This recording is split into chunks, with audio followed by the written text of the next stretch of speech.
Okay, now I'd like to move on, and talk about Kwong Avenue School, where you later on Yes. became a teacher. So this is a Yeah. fairly new school established in 1953 at 10 Kwong Avenue Road, right? Yeah. And until Kwong the Avenue.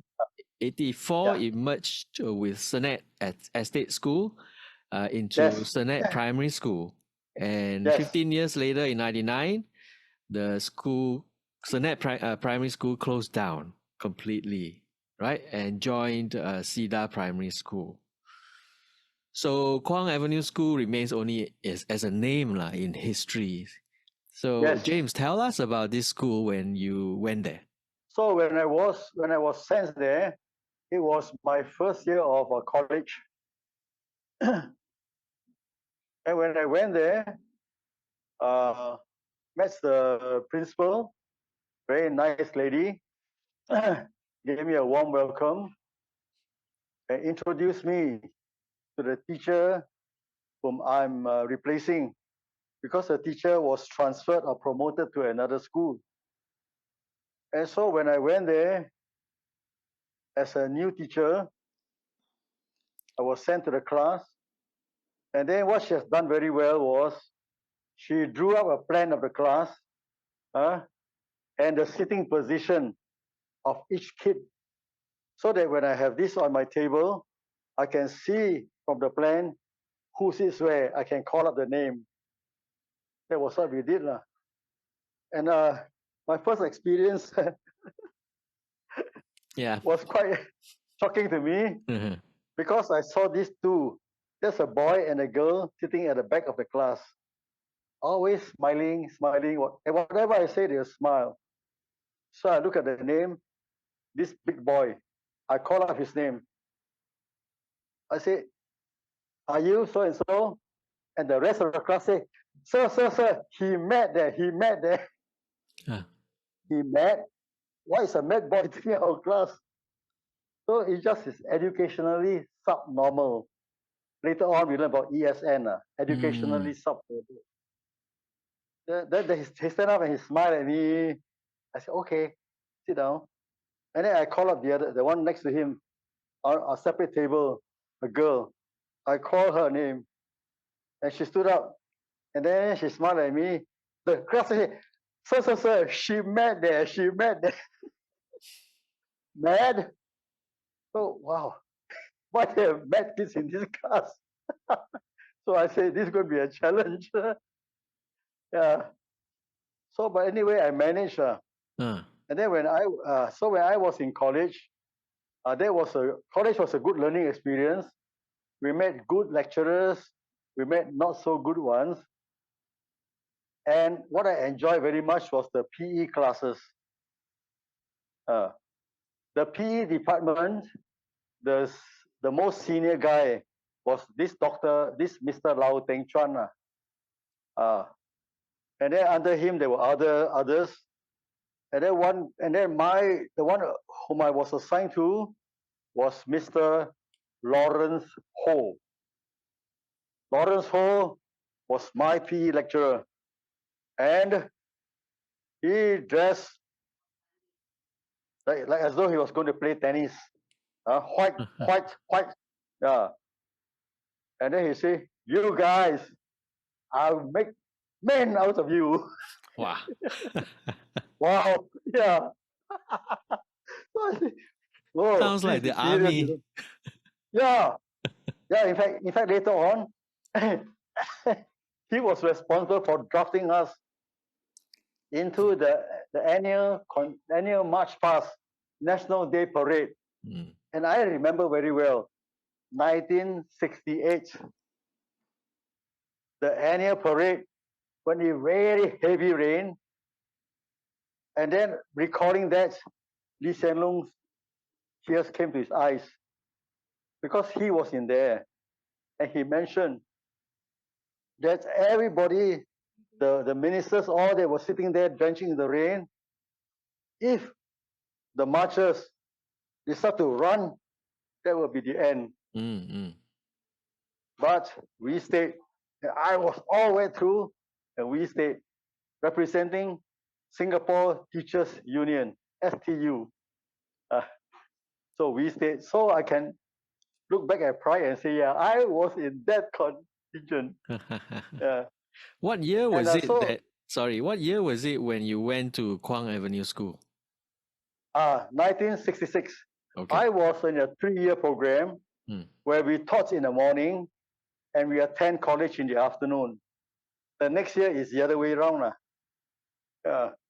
So for me, the sports, I love that. Mr. Lawrence Ho said that he's going to make boys, men out of boys.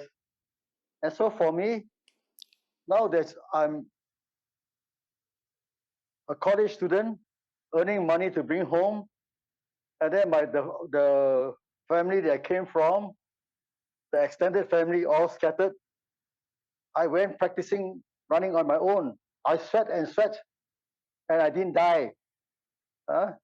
Contrary to what the shamans told Hmm. my grandmother, I practiced running by myself. I found that I could do it. Hmm. Uh, because imagine this, one lecturer so serious to only about 6 guys, 1 to 6 ratio. Any one of us who don't perform, we get extra duty. Yeah. Yeah, Could because in you the could you try to find yeah, an old photo yourself, James? I want to see how you look like in those days, even as a I tried. young man. Yeah.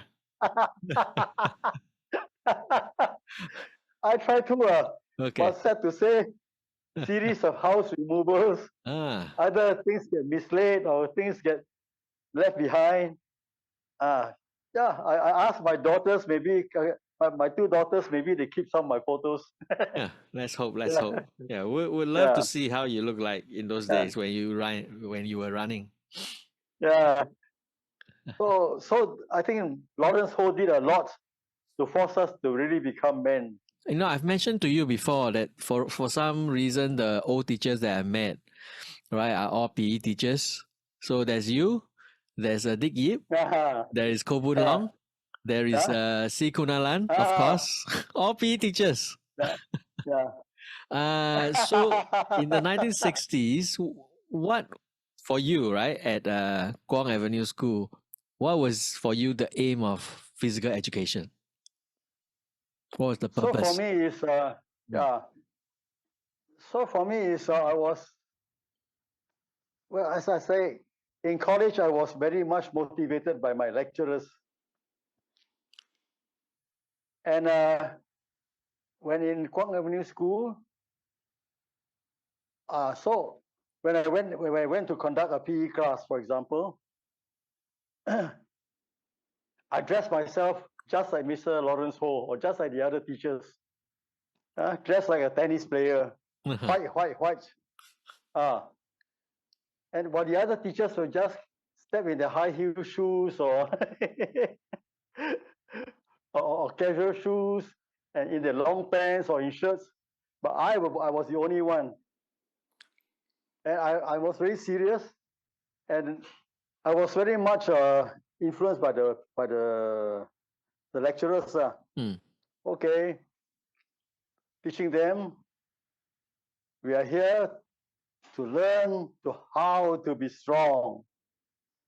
And I told them that when I was in Victoria School, my principal always remind us a healthy mind on a healthy body. And I said, this is how we do it. And I run along with them. Yeah. So that motivated them. And so usually we see in most schools in those days, the sports people, the sports kids will come from the C and D classes, Mm. if there's a D class. Because the A class kids are all like bookworms, all bookworms. Hey, by the way, can you see me or not? Can, no Because I problem. lost my, okay, you Oh, can see me, my action. ah. So the A classes are all mainly bookworms who even during recess carry the books in the corridors, and even the prefects, usually from the A classes, because they're the well-behaved kids. And then I say, why don't I motivate these A class kids, to also participate. So for me, when I say teach them push-ups, I go on the ground myself and I do it. And so I think that rubbed up on them. Uh, so I said, well, this is good. And I remember as a kid, I was deprived of sports activities in my secondary school. So now I'm going to give it to the children that they can perform too. As I say, healthy mind on a healthy body. So that was Mr. Paul Abishkanan's legacy to me. And then very, very interestingly, when I was there from 1966 to 1972. In 1969, in fact, that was the year I was graduating from TTC. The principal saw what I was doing, and then she said, Mr. Kwok, I would like to appoint you as our school sports secretary. Wow. I said, Mrs. Koo, I haven't even graduated yet. They say, no, I can see what you are doing. So I assumed her sports secretary job and also discipline master before I officially graduated. And I think also coincidentally, 1968, 1968, the school was given some funds to redo the sports ground. So the principal decided to have a new basketball court where we can play basketball, volleyball, sepak raga, or sepak takraw it became. And so there I was given the opportunity to redevelop sports along my way. And that's what we did. Make full use of the new basketball court,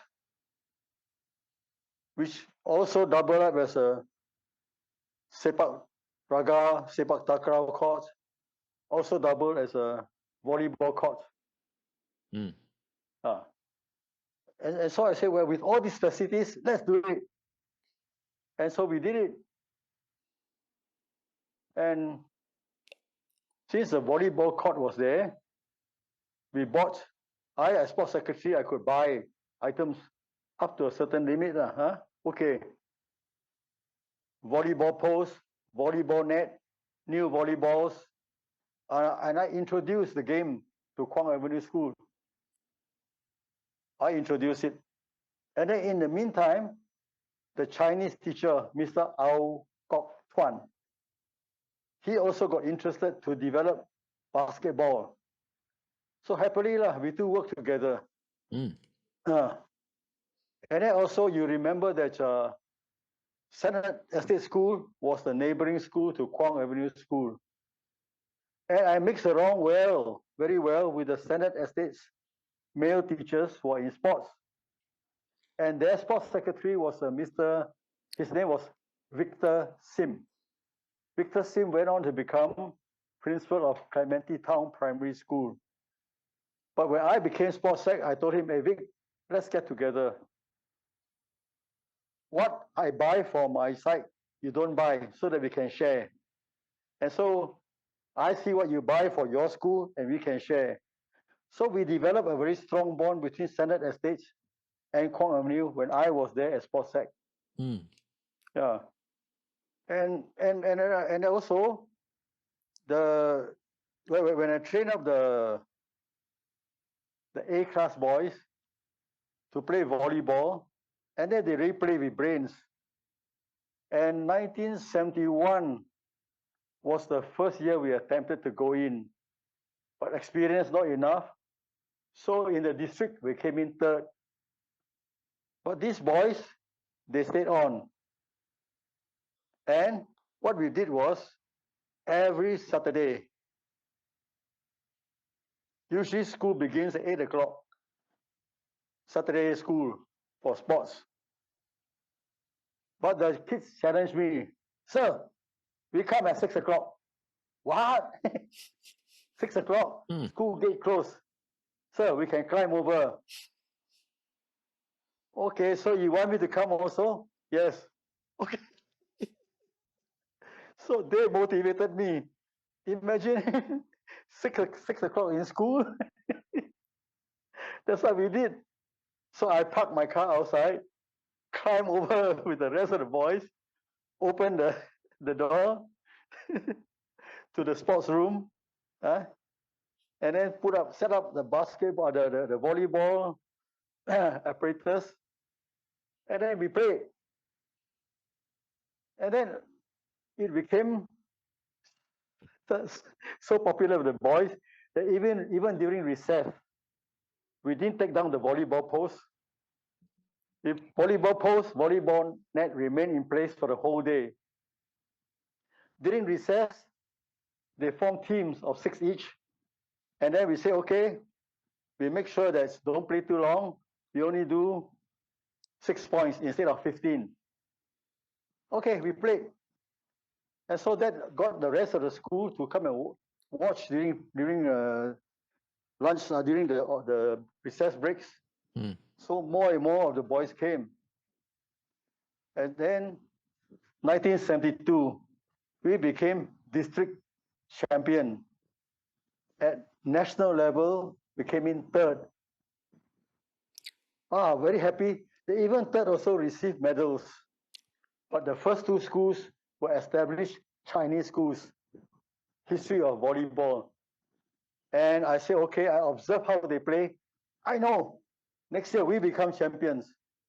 Yeah, but that was not to be, because in August, I met up with my friend, Mr. Ko Chun Yong, my friend Chun Yong, and he pulled me into the commercial field. And so I left.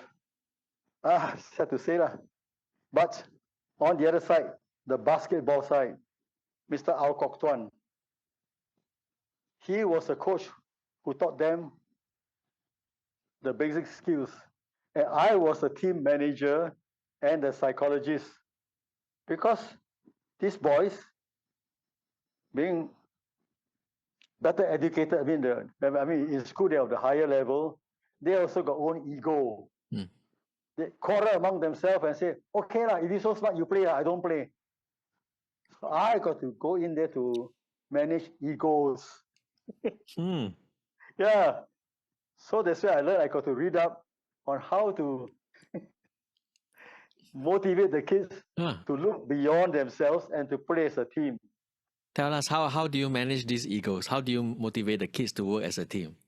Okay, for example, this guy, let's just give him a name, call him John. He's an A-class boy, good in studies and good in basketball. Mr. Ao told me, 郭老师啊，那个中医啊，不要打了，为什么？他说不要。So I talked to this boy. I say, Yonggi, what made you decide not to play anymore? You're playing so well. Oh, yesterday or the day before, we lost a game. And then the school principal asked, Mrs. Koo, the school principal asked Mr. Ao, what's the reason we lost? And this boy said, he said, Wen Hui not around, that's why we lost. So I said, Wen Hui not around, lost, okay, but we are still we are still continuing. We are not knocked out. What? You think Wen Hui is so clever? He not around only, we lose. Wow, that kind of thing, So I said, no. I said, look, Dongi, I'm sure if you are not around, we also will lose. But we must remember, we are playing as a team. Mr. Ao was wondering how to answer Mrs. Koo, why we lost. And for him, the most convenient reason is Wen Hui not around. He was sick or something. But I hope, Tiong Gi, you continue playing for the school. And also, next time when you become a father, you can tell your children that you were a member of the winning team. I said, national, volleyball, you're also in my team. We came to national third. You're only in primary 5. Next year, primary 6, I'm sure we can make it. So I said, don't take it too personal. In sports, it's always like that. Okay lah. And then he came back. Yeah. So that's the one incident. So incident, sometimes they play rough outside the game, and then they want to fight. Then I call them in again and chatted with them, think about the big picture, think about your future. And these are primary school students, right? Primary school students. What level were they? So what we do is a primary 5 and 6. Yeah. The primary 5 and the 6. And so primary 5, they start playing seriously, fit into the reserves, so that next year when they're in primary 6, they can play as the first team. So interesting. Primary school kids at this level also. And another thing I did was, this was something which the principal I first objected to, was I organized school bus trips from the school to National Library at Stamford Road. Oh, really? Yeah, I did it. Yeah. So I spoke to the bus driver. I said, can you come back in the afternoon to bring the kids? I'll be in charge. Bring them to the National Library. And then from there back. So maybe 2 hours, 2 to 4, something like that. He said, okay, Mr. Kwok. Our driver is Mr. Leong. I remember him. Very nice guy also. So I brought the kids to National Library. And among these kids were my team of ball players, basketball and volleyball. And I come back in the morning, different busloads of boys, because these boys or these girls also, from the afternoon session will come down to this in the morning, go to National Library. So I introduced this. And I also told them, I said, you are in my team, you are in our school's team. But I must warn you, your schoolwork comes first before your games. I want to tell you this. If any teachers in the other subjects tell me that you are not paying attention, I will have to ask you to please leave the team. So I do things like this. So that was how we managed to have winning teams. Yeah. You remember I mentioned to you this movie before, Coach Carter?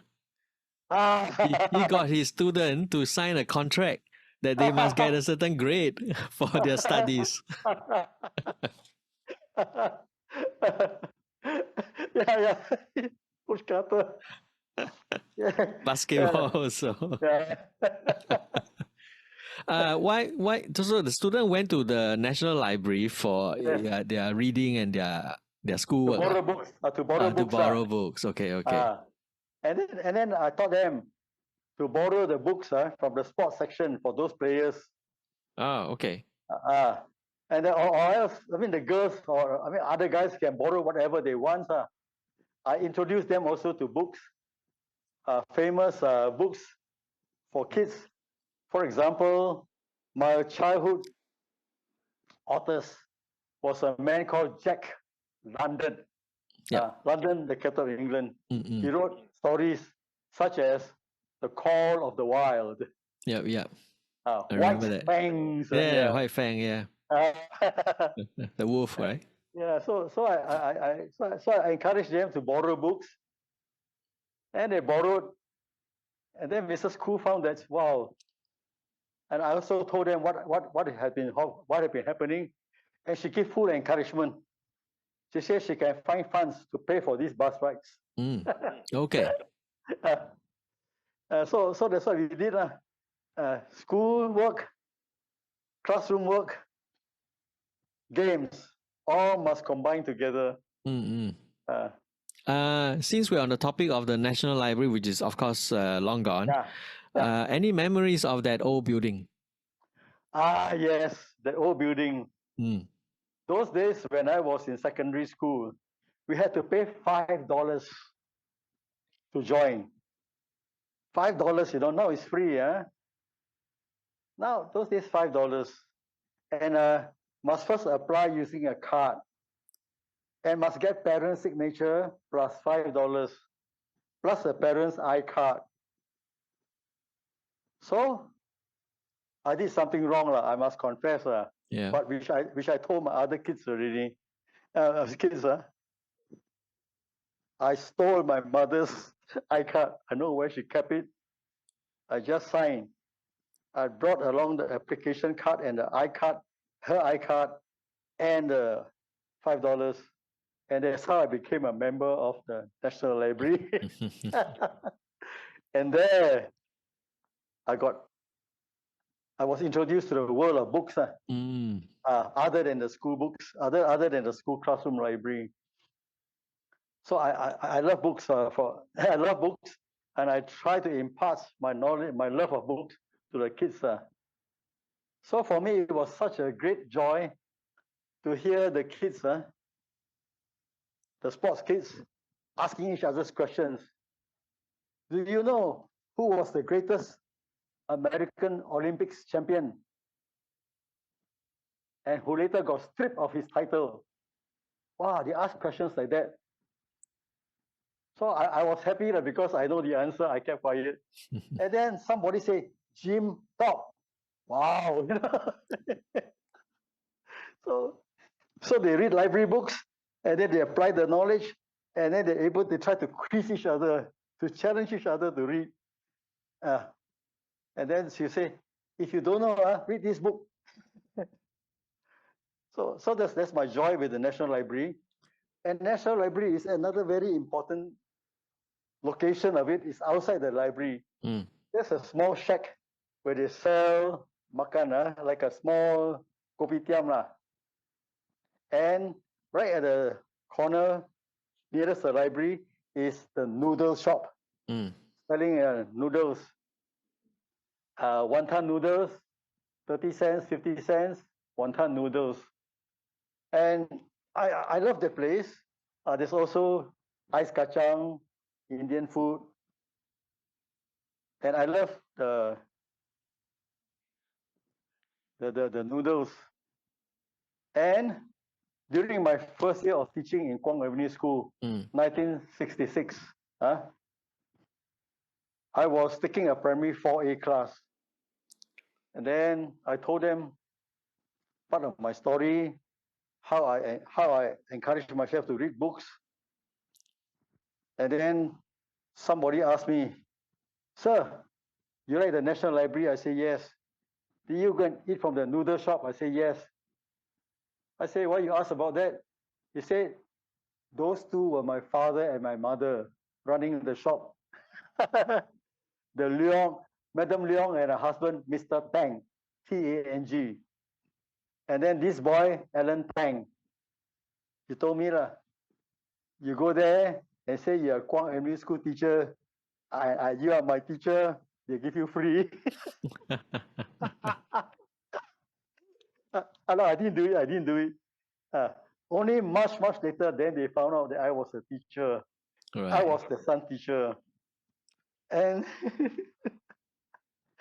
that was when Alan wanted me to be his MC at his wedding.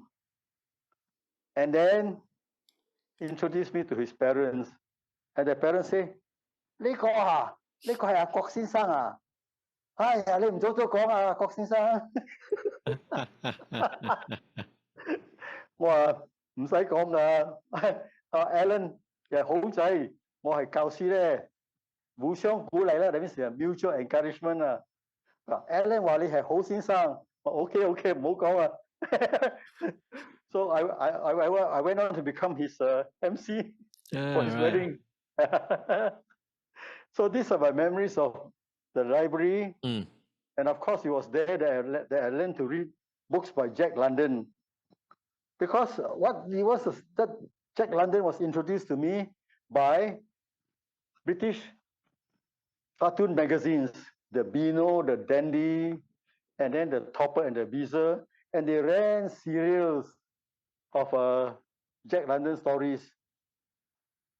And when I was at the library, I went to look for these adventure stories. Jack London, I read the whole thing. Call of the Wild and White's Fang. Yeah. And so I passed on my love of books to these children.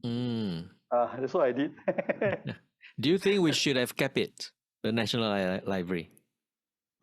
Yeah, I mean, sentimental reasons should keep it. But then as I compare the old National Library to the new one, all the facilities, I don't think the old National Library can keep. So sentimentally, yes, should. But, well, things must move on. We must improve. And the National Library Board, libraries all over Singapore, we can borrow from one library and then return to another library, as long as it's under the NLB.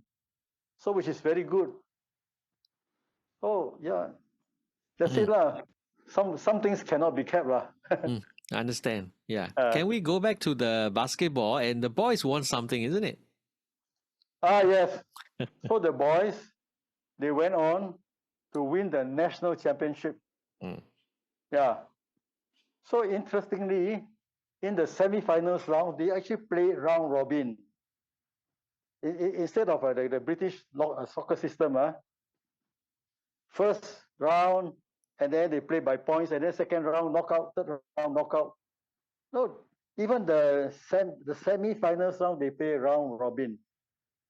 And then from there, they choose the top two teams to go into the finals. And after we played the round robin thing, Mr. Au came back. Mr. Au told me, because I was there as timekeeper, he told me, Mr. Kwok Lao, you stay there, look at after the clock, because the guy from the other school, he's also the timekeeper. Sometimes he purposely delay the thing. I said, okay, I watch out. So I assist him by being timekeeper, and I make sure. And then this guy next to me, old-looking gentleman, but very sly lah. 哎啦，你们一定赢的啦，不必打了，也是赢啦。And then he talked to me, and then I saw him moving the clock. I moved the clock back to where it should be. It's like the clock they use in chess. And by the end of that round, we won enough points to become the champions without playing, actually, But I didn't know that because all these things are kept score by Mr. Au. And after we won our final game, I saw them, all those sports teachers, all the basketball teachers gathering in a group. And then he looked very happy.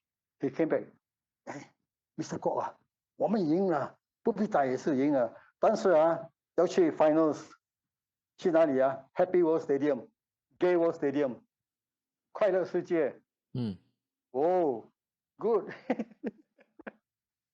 And he said, actually, even if you lose, we already win. I said, no, don't tell the boys. Don't tell the boys. Tell them to play their best. Our finals in Happy World, we also do it. And to encourage them, I bought them all new jerseys, new T-shirts with the school names sewn in. Previously, I printed the T-shirts. Because as part of my art and class, I bought all this for making prints. Kwong Avenue School printed. So the boys will just bring the white T-shirts and I print for them. So they are proud to wear the Kwong Avenue colors. And then so when we went into the finals at Happy World Stadium, they came in the new uniform, looking very proud. I said, encouragement for you. And when I told the principal why I needed the money, explained to her, yes, I get the funds. Don't worry, don't worry. Hmm. So we looked brand new, and we went on to win the game. And I was leading the cheerleading group, shouting my voice hoarse. So and then we won the championship. Yeah. Yeah. So that was it. And we beat a Chinese school. So we won the trophy, engraved the name. I make sure 1972 Kwong Avenue English Primary School. I put in the name English there.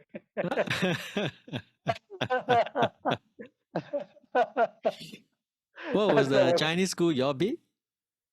I think it was Zhenghua. Zhenghua. All those established schools in Bukit Panjang, all those, yeah, Zhenghua. Okay. So they established, but we managed to beat them all. And so I think later on when our boys went on to secondary school, and those who are in contact with me come and tell me when I met them, sir, I'm now the basketball Hmm. no, basketball team leaders. I'm now the volleyball team leader. And among our two best volleyball players were two Kwong Avenue boys. They both went on to Raffles Institution, Okay. and they went on to become the volleyball team leader. And they came back, and then they were happy to tell me, Mr. Kwok, we teach, the teachers don't teach, we teach them how to play because you taught us. Wow. So that's me. And I still meet up with them. Okay. Kiriwa and Kokto, yeah. Those were my days. Amazing. Victoria School, Teachers Training College, Kwong Avenue School. It's been more than 50 years, yeah? Yeah. So I left school in 1972, but I still, a few of them, because those of us were in Facebook, Mm. among my first batch of students was Leong Kok Peng. You see him as in Facebook Right. as a vice president, Correct. Nature Society of Singapore, You taught him? primary 4. Okay. And then he still remembered the jokes I told him. I told them. But at that time, I wasn't strongly into sports yet. I wasn't the sports sec yet, yeah. But we had our fun. How I miss those days as a teacher. Yeah. And maybe since they're going to end, That's right.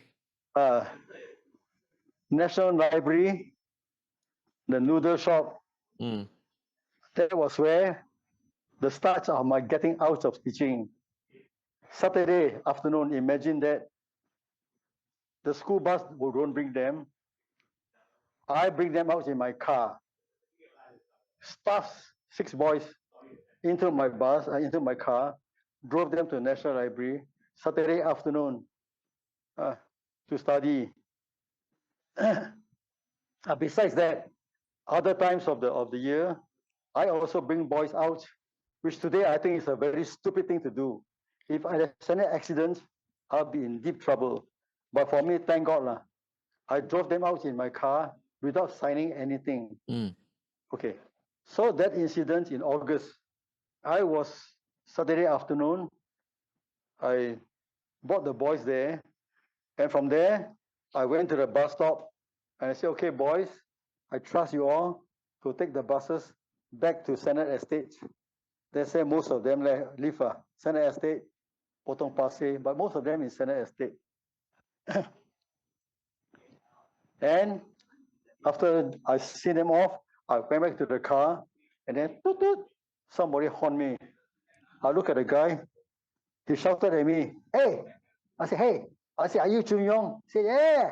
You recognize me? I said, yes. what are you doing here? I said, I send boys to National Library. Saturday afternoon, you do this work. Yeah, I said, I'm a teacher. Come, let's talk. And then he said, okay. Then he said, if you are so hardworking as a teacher, you can succeed outside faster. And he introduced me to the commercial world. And I joined the staff of Borneo Company. Borneo has a motor works, but they also has a consumer and medical equipment side.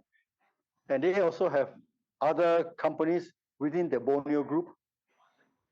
So that's how I left teaching and become a sales executive. First of all, a detail man working for a British company, which the company was taking care of. And from there went on to become product manager, and then business manager, and then international sales manager, regional manager. Yeah. But I still love my teaching days. Yeah. I just want to ask you a final question, right? Yes. I mean, teachers today are working just as hard, if not even harder, and they're getting tremendously overworked and stressed. Yes. What advice would you give from your teaching experience? So for me, is number one, you must love the job, lah. If you love the job, all these obstacles, you can take it in stride. So for me, my mother at that time was asking, so and so the son is a teacher. He goes to school regular hours. Why you go to school at 6 o'clock in the morning on a Saturday? And after school, they come back well dressed. Why after school you sweating and then mud all over your body? Yeah. So I think loving the job is important. Yeah, you didn't feel that was like a burden to do the extra things. No. For me, I enjoyed it. And to see the kids improving. And I was discipline master also, so that gave me a voice. But I think back those days, just about 2 months ago, I met up with Kinwa, the boy, one of the boys who went to RI. He's in Canada now, but he came back for some important occasion. He called me up, and I told him, and then he told me, which brings tears to my eyes, in my heart. You are still my best teacher. Oh, so wonderful. Mok Kinwa. So I said, but I thank God. Those days when I drove out the kids for outings and all that, accident didn't happen. If anything happened and one of the boys get hurt, I'll be in great big trouble. And then he said, yes, I remember those days we went to the National Library. He didn't ask us to sign any forms, didn't ask parents to sign forms. Yeah. I said, yeah. But at least in the school bus, and the principal was informed, somehow or other, I think they'll be able to take the thing in stride. But for me, in my private car, driving kids around, dangerous. That's true. Thanks a lot, James, for sharing all these memories. So please, when the podcast is ready, it should be ready this weekend. Share it with your students, Okay, thank you. Thank you so much, bye-bye. James. Talk to you again. Thank you. Yeah. Bye. Bye.